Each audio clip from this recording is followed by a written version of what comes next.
So what is IHSS EVV mobile app? So this is a new app for iOS which you can now download on the iOS App Store.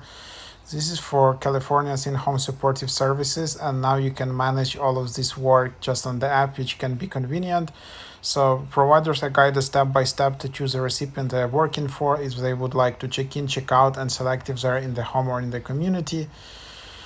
So you can also add the provider's hours, and yeah, so just like very simple app, but which simply eases the process if you're using it on mobile. Like you just sign in, you need to log in with your credentials, which you have already, then check in, check out, two big buttons, and then you can just add recipient to check out, input hours worked, location, and then just tap checkout button, and then you will just see this kind of checkout receipt or something like that, and then you can just enable dark mode. And yeah, so that's basically how it works.